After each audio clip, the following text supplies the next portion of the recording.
I should have seen it coming. Looking back, all the signs were there, little red flags waving in the wind while I convinced myself they were just shadows. Stephanie and I had been married for 7 years, and if you had asked me a year ago, I would have told you we were happy. We had a 5-year-old son, Nathan, and I thought we were building the life we had always dreamed of, until the cracks started to show. Started small, like these things always do. She became distant, distracted. She started spending more time on her phone, always tilting the screen away when I walked by. Late nights at work that turned into early mornings slipping into bed, smelling like cheap perfume and bad decisions. When I asked, she had explanations, always reasonable, always just enough to keep my suspicions at bay. I'm just tired, babe. Work is stressful. I was out with the girls. You can call them if you don't believe me. I told myself I was overthinking, that I was just being paranoid. But paranoia doesn't make your wife jump when you touch her phone.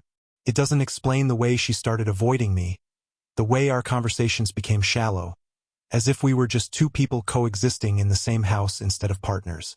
Then there were the whispers at work. I'm a regional manager for a mid-sized company, and the office gossip is relentless. I usually ignore it, but lately, I had caught wind of some murmurs that made my stomach twist. My coworkers were talking about me, more specifically about Stephanie. I should have asked more questions, but I wasn't ready for the answers. Not yet. The real blow came at our company's annual holiday party. It was supposed to be a night of celebration, a chance to unwind. I brought Stephanie along, hoping we could reconnect, maybe shake off whatever had been weighing us down.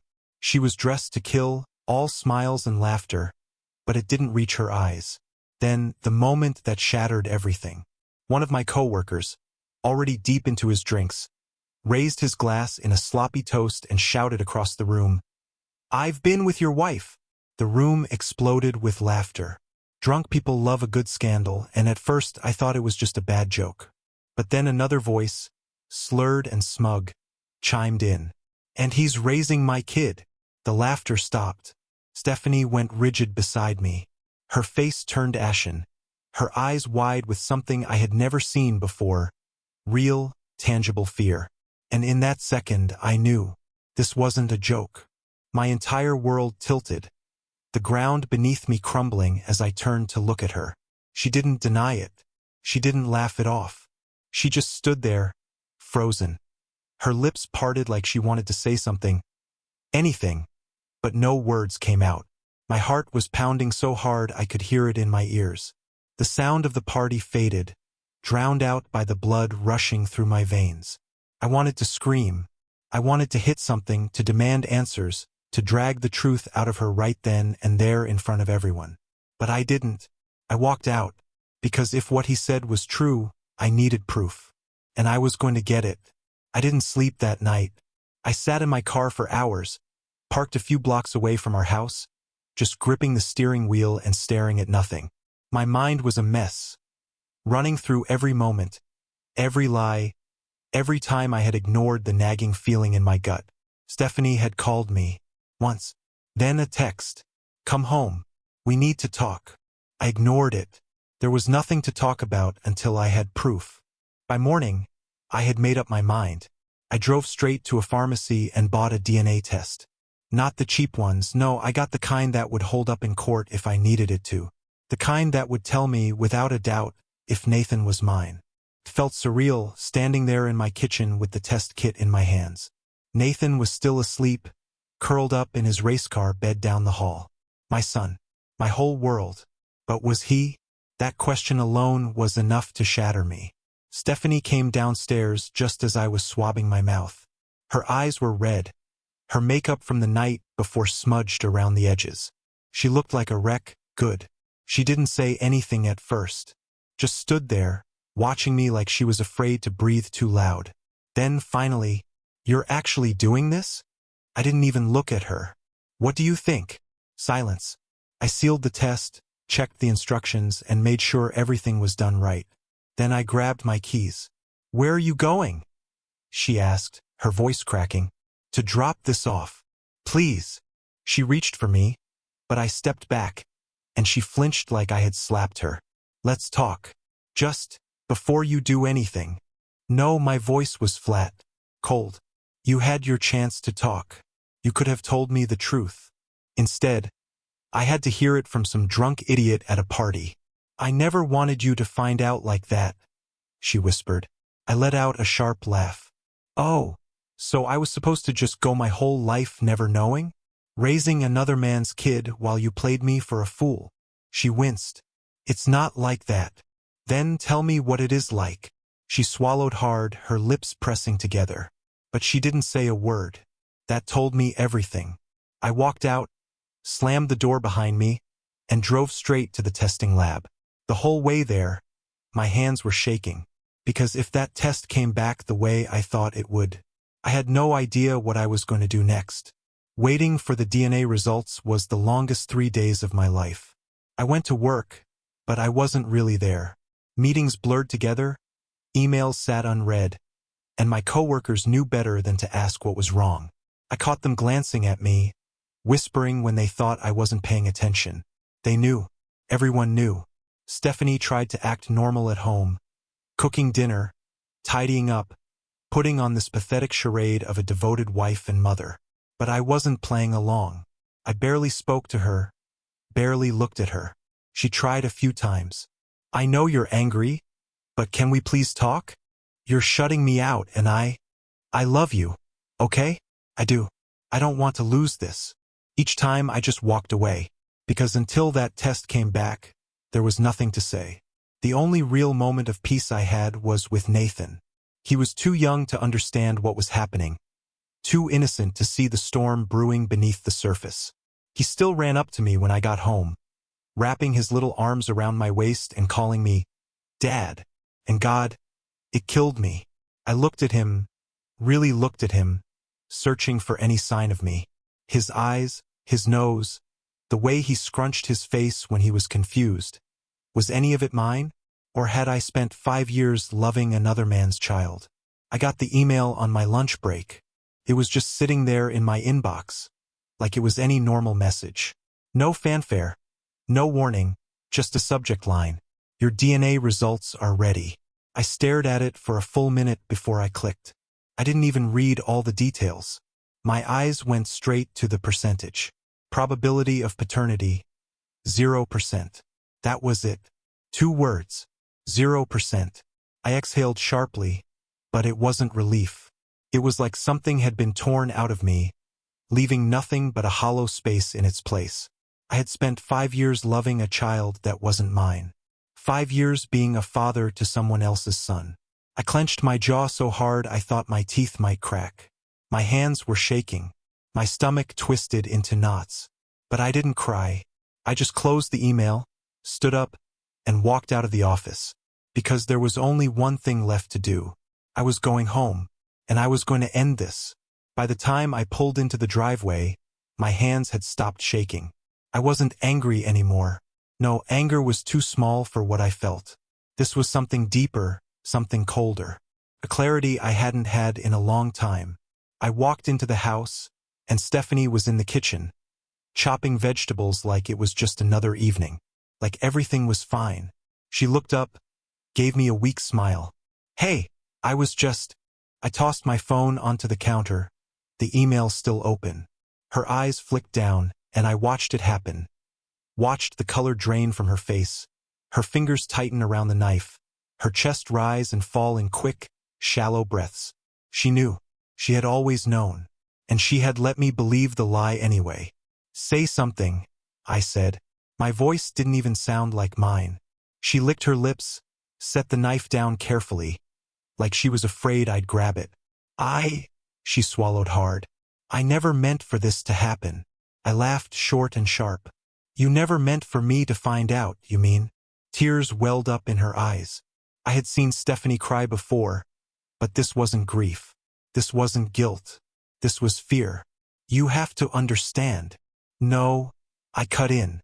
I don't have to understand a damn thing. I trusted you. I built a life with you. I was a father to. My voice broke. I gritted my teeth, pushing past the lump in my throat. You let me believe he was mine. She reached for me then, but I jerked back like her touch would burn me. Please, she whispered. I love you. That never changed. I let that hang in the air between us. Then I shook my head. You don't do this to someone you love. She was crying now, full on sobbing. I was scared. I thought if I told you the truth, I'd lose you. You lost me anyway. Silence. She knew it was over. I turned to leave, but then a small voice came from behind me. Daddy. I stopped in my tracks. My heart clenched so hard I almost gasped. Nathan stood in the doorway, rubbing sleep from his eyes. He must have woken up from his nap. He looked between us, confused, his little face full of worry. He didn't understand. He didn't know he wasn't mine. And God help me, I couldn't bring myself to tell him. Not yet. So I forced a smile, crouched down, and pulled him into a hug. Hey, buddy, I murmured, squeezing him tight, memorizing the way he fit against me, because I didn't know how many more times I'd get to hold him like this. I'll always love you, I whispered. Then I stood up and walked out the door. I didn't go far. I parked a few streets over, staring at my hands on the steering wheel, my mind racing in circles. This was it. My marriage was over. But what about Nathan? That was the part that gutted me the most. Walking away from Stephanie was easy. She was a liar, a cheater, a fraud. But Nathan? He had done nothing wrong. He didn't ask for this. And yet, he was the one who would suffer the most. Would I still get to see him?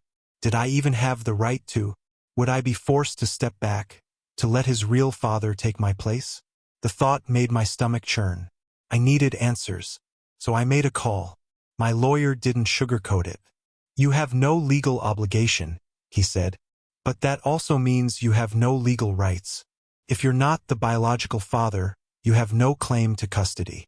It would be entirely up to Stephanie whether or not you stay in his life. I nearly crushed my phone in my hand. So she gets to decide? My voice was tight.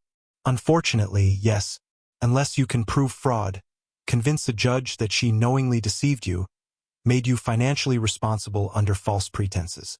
But even then, that wouldn't necessarily give you parental rights. Just damages. Damages. Like this was a car accident. Like my life hadn't just imploded. I ended the call, my head pounding. I wasn't just losing my wife. I was losing my son. Or at least that's what I thought until I found out who the real father was. I went back to the house the next day not because I wanted to, but because I had to. My name was on the mortgage. I needed to start figuring out the logistics of separating our lives. Stephanie was waiting for me. She had been crying, but I didn't care. I had no sympathy left for her. I need to know who he is, I said, my voice flat. Nathan's real father. Her breath hitched. She hesitated. Stephanie. She closed her eyes, shaking her head. It doesn't matter. Like hell it doesn't. She bit her lip, glancing away. And that's when I knew I already knew the answer. I just hadn't let myself believe it. But when she finally whispered the name, my blood turned to ice. It was my best friend. The guy who had been there through everything. The one I had invited into my home, who had held my son, toasted to my wedding, called me brother. The same guy who had been at the company party that night. He had known. They both had. For years. And they had let me play the fool. I stepped back, breathing hard. My fists clenched so tight my nails dug into my palms. I wanted to hit something, break something. I wanted to destroy them both. But I didn't. I just turned and walked away. Because I had something better planned. I didn't sleep that night. Not because of grief or pain or heartbreak. Those feelings had burned away, leaving nothing but cold, calculated focus. I wasn't just going to walk away from this. No, I was going to make them pay. Stephanie and my so-called best friend. They had built their relationship on lies, on my trust, on my life. They had let me raise his kid while they laughed behind my back. That wasn't going to slide. So I came up with a plan. The next morning, I made another call to my lawyer. I want the divorce papers served today, I told him. And I want full financial disclosure on every penny spent in this marriage. If I had been paying for Nathan under false pretenses, if Stephanie had used my money while lying to me about our family, I wanted it documented. Legally, I couldn't sue her for emotional damages, but I could go after her for financial fraud. And I would. She was about to learn that betrayal had a price. Next, I made sure the truth wasn't going to stay buried. I sent a group message to both our families, her parents, my parents, and every close friend we had. No dramatic speeches, no messy emotions. Just cold, hard facts. Stephanie has been cheating on me with best friend's name. 4 years. Nathan is not my biological son. I have DNA proof. I'm filing for divorce. I wanted everyone to know. No room for her to spin the story, no way for her to play the victim. She would have to own it. Within minutes, my phone blew up. Her family was furious. Her mother was begging me to talk. Her father demanded to speak to her. And my own family was in shock. But the real reaction I was waiting for? My best friend. And right on cue, he called me. I let it go to voicemail. Then I sent him a text. I know everything. I'll see you soon. Let him sweat. But the best part? I wasn't just going to ruin their reputations. I was going to hit them where it hurt most. My ex-best friend, let's call him Mike, worked at my company. I was his boss. And as luck would have it, I knew about a little company policy. No workplace affairs. Especially not with a married coworker's wife. And guess who had enough dirt to make sure he got fired immediately? I forwarded the HR department everything I had, the texts, the timeline, proof of the affair overlapping with work hours. I made sure the email was CC'd to all the executives. By lunchtime, he was escorted out of the building. His career, gone. His reputation, destroyed. And Stephanie? She was next. Stephanie called me over a dozen times. I ignored every single one. Then came the texts. Please, we need to talk. You're overreacting. We can fix this. I love you. Don't do this. I didn't respond. I wasn't interested in her damage control. Because while she was panicking, scrambling to figure out how to save face, I was making sure she had nothing left to save. By the next day, my lawyer had gone through all our finances. Stephanie had been using my money to fund her little affair. Lavish dinners, weekend trips with the girls that were actually with him, gifts that I thought were for herself but were really for him. It was all documented, and I was taking her to court for it. Fraud, marital asset misuse, financial deception. She thought she was going to get half of everything in the divorce. She was getting nothing. No alimony, no spousal support, just debt, legal fees, and a ruined reputation. Her lawyer tried to argue, but the evidence was airtight. She wasn't just a cheating wife. She was a fraudster, and the judge wasn't kind. She had to return everything I had paid for, including the car she loved so much, which was in my name. I had it towed from our driveway while she watched. I didn't say a word. I just stood there, arms crossed, as they took away the last piece of luxury she thought she could hold on to. Her face? Priceless. But I wasn't done. With her finances wrecked and her name dragged through the mud, she thought she could at least rely on her family for support. Wrong. Remember that group message I sent? Her parents disowned her. Her father called her a disgrace. Her mother begged me to take her back, but I shut that down immediately. She wasn't just losing me. She was losing everyone. No money, no home, no family. And as for Nathan, she assumed I would just walk away, that I'd vanish and leave her to deal with the fallout. But I wasn't about to let her control that narrative either. Legally, I wasn't Nathan's father, but I was the only father he had ever known. And in our state, there was a loophole. Since I had raised him since birth, I could argue for custody on the basis of parental attachment. It was rare, but not impossible. I had a rock-solid case. Stephanie? She was an unemployed, disgraced cheater with no financial stability. She had lied under oath about our finances. She wasn't fit to be a mother. And the courts agreed. I got full custody. Nathan stayed with me. Her reaction? She collapsed in court, begged, pleaded, screamed that I couldn't take him from her. But I did, because she didn't deserve him. She had already taken everything from me. It was only fair that I took everything from her. Mike? Fired. Unemployable in our industry. Word spread fast and no one would hire him. Last I heard, He was working a minimum wage job struggling to make ends meet. Stephanie? Broke.